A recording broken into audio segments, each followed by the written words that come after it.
Hi everyone, I'm Erickson M. Gabwat, and today ipapakita ko kung paano gumawa ng program na nag-check kung eligible ang student sa scholarship based sa kanilang grades at sa family income. So, kailangan natin ng dalawang variable which is si average and si income. Gagamit tayo dito ng float na dalawa. I-convert natin yung string sa float para may decimal na kung kailangan ng decimal at least merong magdi-display. So, gagamit tayo dito ng if, else para i-check yung eligibility nila. So, if average is greater than 90 and income naman is less than 200,000, magpiprint siya ng full scholarship. And if average is equal to greater than equal 85 and income is less than 500,000, magpiprint naman siya ng partial scholarship. And else, print not eligible. So, kung yung grade niya is above 90 and yung income ng pamilya nila is less than 200,000, magpiprint na siya ng full scholarship.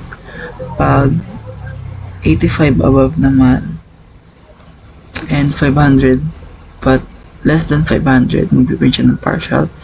And kung hindi pumasa sa condition na yan, magpiprint siya ng not eligible. So, try natin i-run.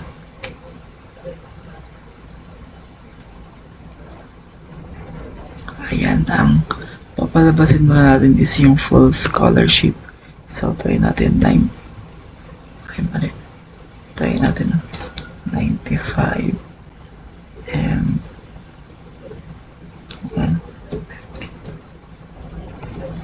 So, ayan, since yung average grade na tinype natin is greater than 90 and yung family income naman is less than 200,000, so magpiprint siya ng full scholarship. Try natin ang next. Wait lang. F5. Tatry naman natin yung 90. Then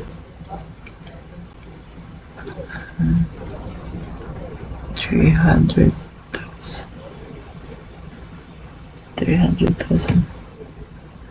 Yan, since yung grade naman na tinype natin is 90 and above siya sa 85 and yung family income niya is 300,000, magpiprint siya ng partial scholarship.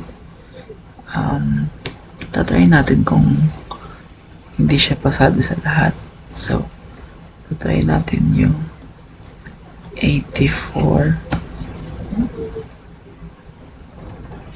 Mali.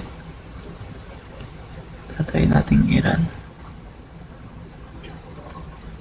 Yung grade niya is 84 and 200. So, since yung grade niya is less than 85, dito pa lang mag-false na siya.